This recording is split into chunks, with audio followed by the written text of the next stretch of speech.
आपके कोर्स में को करिकुलर एक्टिविटी में भोजन पोषण और स्वच्छता का पेपर है। अब आपको उसमें देखना क्या क्या है। ऑब्जेक्टिव पेपर होगा और किताबें आपके पास में लिखित में है सब। तो हमको पहले लिखित का मटेरियल सारांश में समझना हो। जब सारांश में हमने कोई समझ लिया, जैसे कि हम कोई फ़िल्म देखते हैं 3 घंटे की, और उसके बाद में कोई फ़िल्म देख के आए, शोले फ़िल्म, तो शोले फ़िल्म देखने के बाद में जब घर आए तो 2-3 घंटे निकल गए, तो फिर आपकी याददाश्त टेस्ट की गई। अरे बिटिया पेपर फ़िल्म देखे आई? बोले हाँ। बोले कौन सी देखी थी? पहला ही क्वेश्चन पूछ दिया। तो बोले शोले देखी थी। यही तो कहोगे फटाक से। और तुमने कहा पता ही ना है कौन सी पे, आपको हेडिंग तो पता ही ना है हमें कौन सी पिक्चर को नाम था। कभी आपने कहा कि हम पिक्चर देख के आओ और ये नाम ना बता पाओ? होता है कभी? और आपने पूरे साल आपने पेपर की पढ़ाई करी, को करिकुलर एक्टिविटी की, और आपसे वाइवा हुआ प्रैक्टिकल एग्जाम का।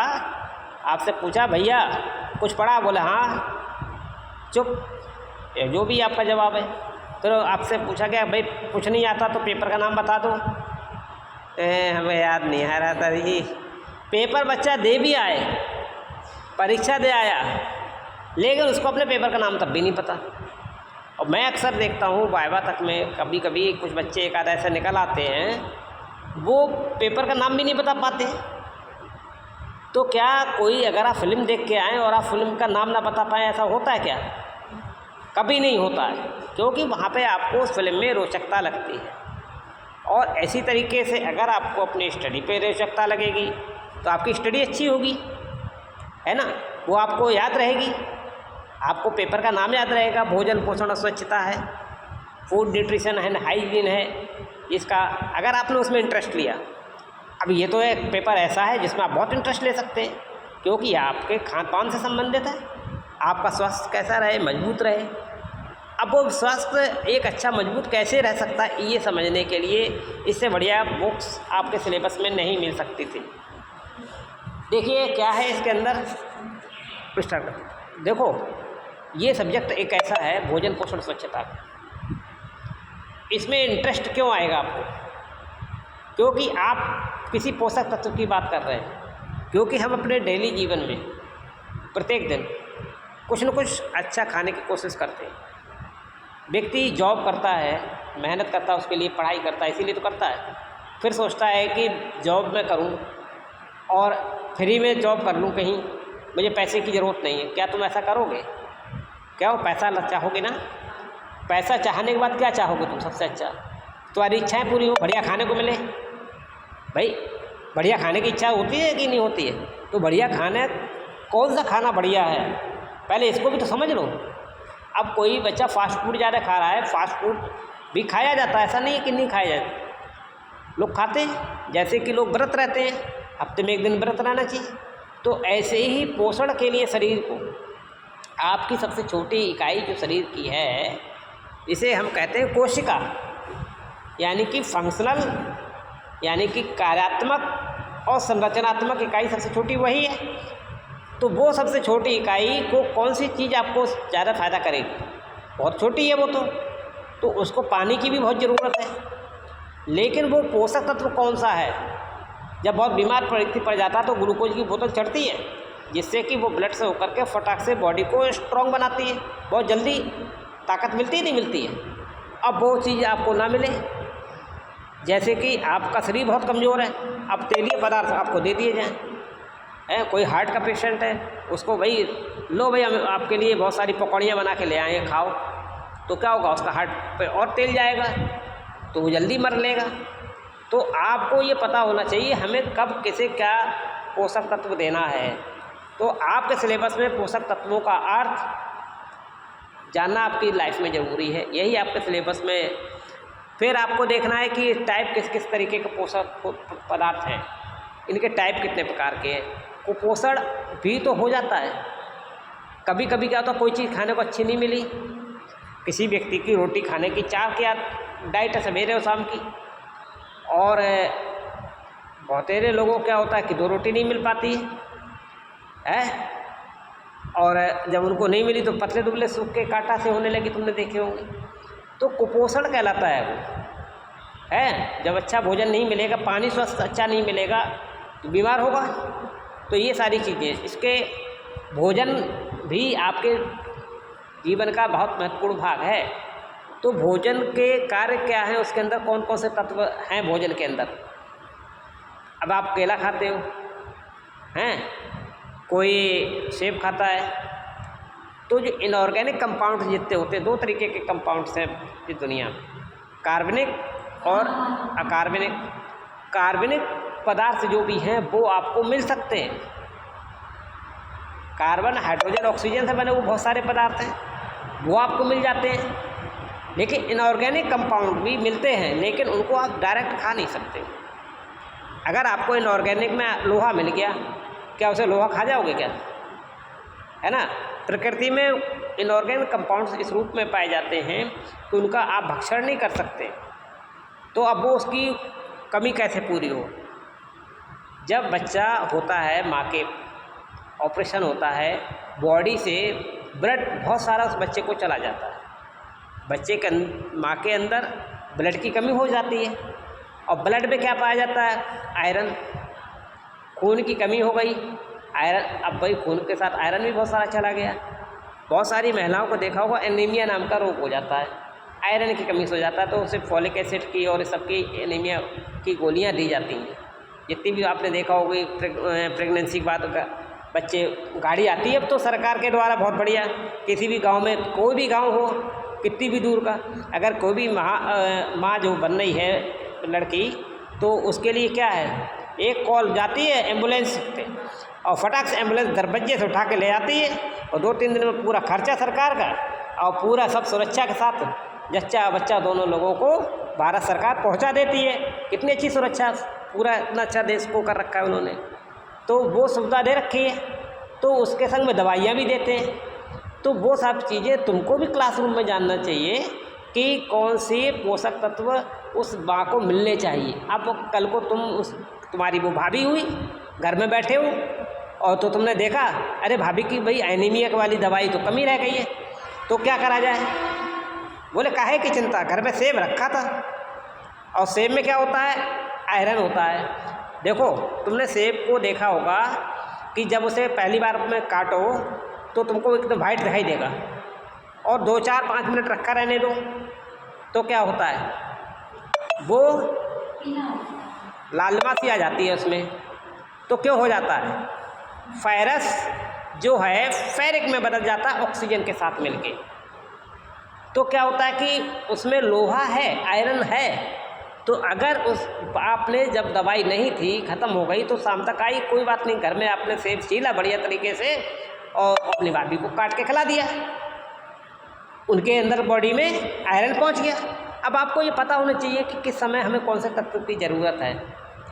केले की ज़रूरत पड़ेगी, केले में कैल्शियम होता है, मैग्नीशियम होता है, तो हड्डी भुरभुरी हो जाती है, मैग्नीशियम की ज़रूरत पड़ती है, हड्डी कमज़ोर पड़ जाती है, कैल्शियम की ज़रूरत पड़ती है। ये सब इनऑर्गेनिक एलिमेंट्स हैं, और ये सब किससे आपको मिल सकते हैं,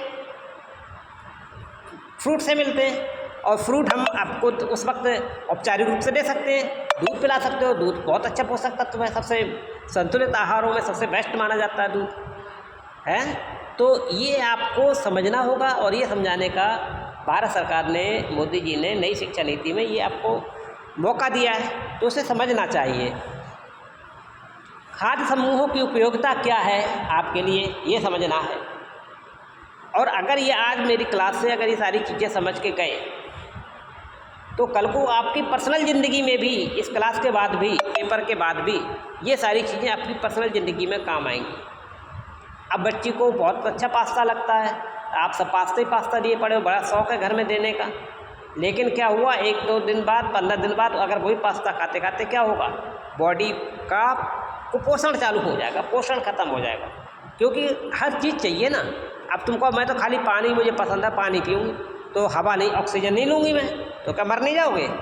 एकदम तुरंत न्याय है, आप 1 मिनट ऑक्सीजन ना लीजिए, अब पानी पी लीजिए, बात खत्म। बोले हमें तो पानी ही पसंद है, ऐसे आपने घर में कह दिया, हमको पास्ता ही पसंद है, हम कुछ नहीं खाएंगे, हम रोटी नहीं खाएंगे। तो भाई भोजन में तो रोटी भी ज़रूरी है। तो फिर ऐसा करो ना कि आप खाली पानी, आपको पसंद है पानी पी लो, फिर ऑक्सीजन मत लो थोड़ी देर के लिए। तो अगर आपको पता है कि हम ऑक्सीजन नहीं लेंगे तो जल्दी मर जाएंगे, तो ऐसे ही समझ लीजिए पास्ता बराबर लेते रहोगे तो एकदम जल्दी ना, तो 15 दिन में, महीना भर में, 2 महीने में मर जाओगे। तो इसलिए सभी तत्वों को लेना ज़रूरी है। हरी सब्जियाँ, लौकी की सब्जी, तुरैया की सब्जी है। अगर कहे अरे लौकी हमें अच्छी नहीं लगती स्वाद में, है देखें लौकियाँ आई, खट से छुरी ली और धो कर दबा के और ऊपर का चुक्कर वगैरह हटा के फटाक से लौकियाँ थोड़ी सी काटी और चबाई कच्ची कच्ची। बोले देखें ये अच्छी नहीं लगी, हाँ क्या स्वाद आ गया, बड़ी स्वादिष्ट है, मीठी है। भावनाएं बनाई तो लार बनने लगी बढ़िया तरीके से, हार्मोन सीक्रेट होने लगे और वही चीज़ आपको बहुत अच्छी लगने लगी। लेकिन लौकी का एक तत्व है बहुत इंपॉर्टेंट है, ये आपका अर्थ नहीं पता होगा इसका, ये भी आज मैं लॉजिक बताता हूँ। हमारी बॉडी वात, पित्त और कफ के हिसाब से चलती है। वात, पित्त और कफ ये 3 चीज़ें खतरनाक हैं। अगर हमारी बॉडी से वात शुरुआत होती है, वो कैसे होती है? सीधी सी बात है कि बॉडी में एसिड और बेस की स्थिति है। तेजाब एसिड कहलाता है, अम्ल है, दूसरा क्षार है। दोनों चीज़ों की बैलेंसिंग बहुत ज़रूरी है। जहाँ क्षार होता है, बहुत क्षार का मतलब एक पीएच स्केल है, पीएच स्केल है 0 से लेकर के 7 तक, उसका 7 पे न्यूट्रल हो जाता है।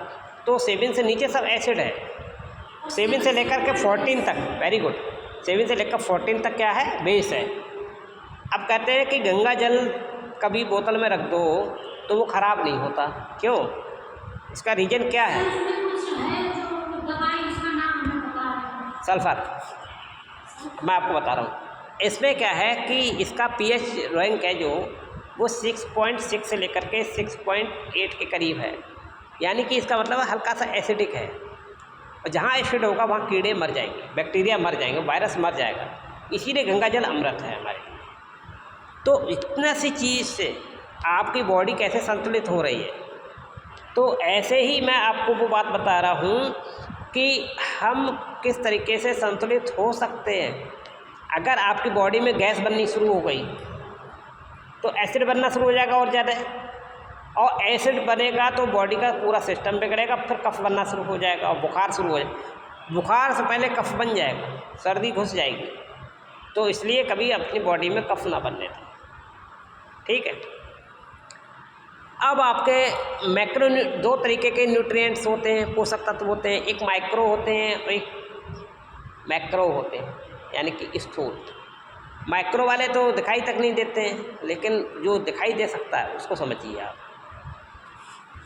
कि जैसे कार्बोहाइड्रेट है CHO, CHO क्या है? कार्बन, हाइड्रोजन एंड ऑक्सीजन तत्व बनते हैं, जहाँ पर कार्बन, हाइड्रोजन और ऑक्सीजन का रेशियो 1:1 का रहता है। कहीं भी आप देख लीजिए कि कार्बन अगर 1 है तो इसका कार्बोहाइड्रेट्स में 2 होगा हाइड्रोजन बीच वाला, और ऑक्सीजन वाला हिस्सा जो है 1 होगा। ये 8 साइड के बच्चों को बड़ा ऑड सा लग सकता है, परंतु ये सच्चाई है। कार्बोहाइड्रेट्स जैसे ग्लूकोज, शुगर है, चीनी है, ये कार्बोहाइड्रेट्स है, घी है, ये सब कार्बोहाइड्रेट्स हैं जिसमें कार्बन, हाइड्रोजन, ऑक्सीजन तीनों चीज़ें पाई जाती हैं। तो ये दिखाई देते हैं, इनको पोषक तत्व हैं। आप देखेंगे कि पाचन कैसे हो सकता है, और पाचन होगा, उसकी सीढ़ी जो है पाचन की वो क्या है कि अगर स्याही सोखता तुमने देखा हो, आपने तेल रख दिया, ठीक है, तेल, पानी है, पानी में तेल गिर गया, आप स्याही सोखता लाए, आपने हल्का सा डाला, उसने सोख लिया, तेल हट गया ऊपर से। होता है अक्सर, पेपर डाल देते हो हल्के से, अगर उसको ऊपर बिल्कुल चिकना और कोई चीज़ डाल दोगे, क्या वो उसको सोख पाएगा? वो तेल उसी में बना रहेगा। तो इसीलिए क्या करते हैं कि हमारी बॉडी में जब ब्लड का सर्कुलेशन चल रहा था और वो हमारी वेसल्स में से ब्लड घूम रहा है, तो वेसल्स में अंदर आपके जो लेयर पोर्स बने हुए, जो आँत के अंदर छिद्र हैं, जैसे हर जगह छिद्र हैं बॉडी में, तो जो आँत हमारी बनी हुई है तो उस आँत में बहुत महीन महीन छिद्र हैं। ठीक है, जैसे कोई चीज़ ऐसी होती है कि तुम फ़िल्टर लेके आए, फ़िल्टर पानी वाला घर में ला के रखा, उसमें कांटे लगी होती है। ठीक है, पानी ऊपर ढक्कन में डालते हैं, अगर उसमें से काटेज में से पानी एक एक बूंद करके नीचे फ़िल्टर होके आता है तो वो अंदर से छन के ही तो आता है। लेकिन अगर उस फ़िल्टर के ऊपर जहाँ से वो छन के आ रहा था उसमें बहुत सारे फैटी पदार्थ लगा दें, हम घी लगा दें, बहुत सारा घी लगा दें, पानी क्या होगा, उस घी के अंदर जाएगा ही नहीं पार, तो जब उसमें से पानी बाहर निकलेगा ही नहीं निकलेगा जब पानी, तो आपको अगले दिन ज़रूरत पड़ेगी, तो पानी आया ही नहीं, तो क्या वो आप उसे फ़िल्टर को बहुत अच्छा कहोगे? कभी कह सकते हो उस फ़िल्टर को कभी अच्छा? आपको अच्छा लगेगा ही नहीं, क्योंकि आपका काम ही पूरा नहीं हो रहा, पानी फ़िल्टर होकर नहीं निकल रहा है। ऐसे ही वो क्या करेगा, फिर ऐसा फ़िल्टर आपको नुकसान करेगा। पानी ऊपर ही रखा रहेगा, एक दिन रखा रहेगा, 2 दिन रखा रहेगा, वो सड़ जाएगा, उसमें कीटाणु पड़ जाएंगे, कीटाणु पड़ जाएंगे तो वो क्या करेंगे वहाँ पे, अब उसमें हाथ डाल के रख लो कीटाणु वाली जगह पे, तो हाथ खा लेगा वो। और ऐसे ही आंतरिक अंग हमारी बॉडी के अंदर हैं, आंतों में हमने इतना घी चिपका दिया, खा खा के पास्ता, मैगी, चाउमीन, मोमोज, ये सब सड़ी चीज़ें खाई, हमारी आंतों में सब जा कर के ये चिपक गया। अब पानी उसमें से खून में आपने पोषक तत्व कैसे पहुँचेंगे वहाँ, क्योंकि जो आपने भोजन खाया उसके साथ पानी आया था, वो पानी उसे फिल्टर करता, पानी के साथ में पोषक तत्व मिलते, वो छनते, और जैसे एक बूंद निकलती तो उसके अंदर से पोषक तत्वों के साथ, महीन पोषक तत्वों के साथ वो पानी ब्लड में मिल जाता, और ब्लड में मिल जाता तो आपको बॉडी को ताकत आती, और ताकत आती तो आप फुर्ती से कार्य कर रहे होते, है ना। तो जब आप एनर्जी बन रही होती, एनर्जी आती, हीट आती, तो आपका फैट जो होता वो जल जाता, पिघल जाता, फैट आपका जम रहा है।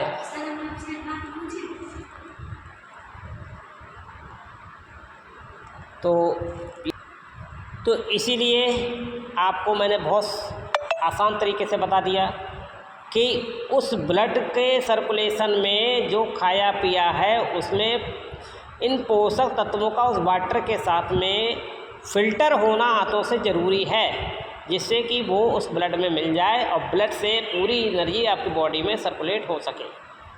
और ऐसा नहीं होगा, आपकी बॉडी फैटी हो जाएगी, आपको पोषण के शिकार भी हो सकते हैं। तो ये जो है, इसमें आपने ये चीज़ देखी, वसा के बारे में बताया, वसा के कार्य हैं, प्रोटीन की मात्रा क्या है, प्रोटीन की कमी क्या है, प्रोटीन के बारे में भी आप जानेंगे। वयस्कों में जल ज़्यादा ग्रहण करने से क्या फ़ायदा होगा या नुकसान होगा, ये आपको पानी की भी एक क्षमता है, कितना लेना चाहिए, कितना नहीं लेना चाहिए, कितना स्पीड से लेना चाहिए। आप खड़ खड़ खड़ खड़ पी गए, वो भी नहीं सही है। आपको पानी पीने की रेट ऑफ स्पीड होनी चाहिए। हर चीज़ का इसमें समझ है जीवन की, अगर आपने ऐसा किया तो आप सफल होंगे। बाल्यावस्था में आपके पोषण के बारे में सिलेबस है, न्यूट्रिशन इन चाइल्डहुड। अब आप कह रहे हैं आपके कोर्स में है गर्भावस्था। गर्भावस्था इस क्लास में इसके बारे में इसलिए बताया जा रहा है, इसलिए रखा जा रहा है कि आपकी फैमिली में बहुत सारे लोग ऐसे हैं, इन फ्यूचर भी ऐसी स्थितियां आती हैं, तो आप स्टडी करे होंगे, अपनी सुरक्षा के बारे में बहुत अच्छा समझे होंगे।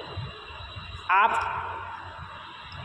के बॉडी में कब कितना परिवर्तन होगा, कितना बॉडी बढ़ेगा, शरीर का आकार बढ़ेगा, कैसा क्या होगा, वेट कितना बढ़ना चाहिए, कितना नहीं बढ़ना चाहिए, तो आपके भार में कितनी वृद्धि होगी, इसका विश्लेषण करना आप जानेंगे। क्या गर्भावस्था के दौरान शिशु और माता की वजन में दोनों में वृद्धि होती है? देखा जाता है। अब पता चले वृद्धि हुई ही नहीं, तो पता चले बच्चे अब मान लो 50 किलो की है माँ, और बच्चा हुआ तो 365 दिन, कितने दिन होता है, 900 दिन पार करके होता है। तो उन्होंने देखा कि ऐसा करा जाए कि बच्चे का वजन होना चाहिए कम से कम 4 किलो तक, 3 किलो तक है। वे 50 की थी, 50 की हैं, 50 की रहीं, वजन ही नहीं बढ़ा। तो क्या हुआ, तो कहीं कुछ है फॉल्ट, तो वो चीज़ भी समझी जाती है, वेट लिया जाता रहता है। ठीक है। और खाद्य विनिमय सूची आपके साथ में दैनिक कितनी आपकी मात्रा में भोजन रहेगा वो। फिर इसके बाद में शैशवावस्था आ जाती है बच्चे की, हैं, उस वक्त उसके लिए क्या भोजन मिलता ना चाहिए, माता को भी मिलना चाहिए, बच्चे को भी, दोनों चीज़ों का ध्यान रखा जाता है। फिर आता है कि शिशु का पूरक आहार, इन सब पे क्वेश्चन आए। शिशु का पूरक आहार क्या है, स्तनपान से क्या लाभ है, और शिशु के लिए क्या पोषक तत्व दैनिक रूप में जरूरी है। और आखिरी क्वेश्चन है आपके पास, यूनिट 4 जो है वो सामुदायिक स्वास्थ्य अवधारणा के बारे में बताती है कि मधुमेह, डायबिटीज़, जिसका मुझे भी कुछ फॉल्ट हुआ है, तो मुझे क्या हुआ है कि अब मैं कभी Incoming voice call from Virendra Singh Meet.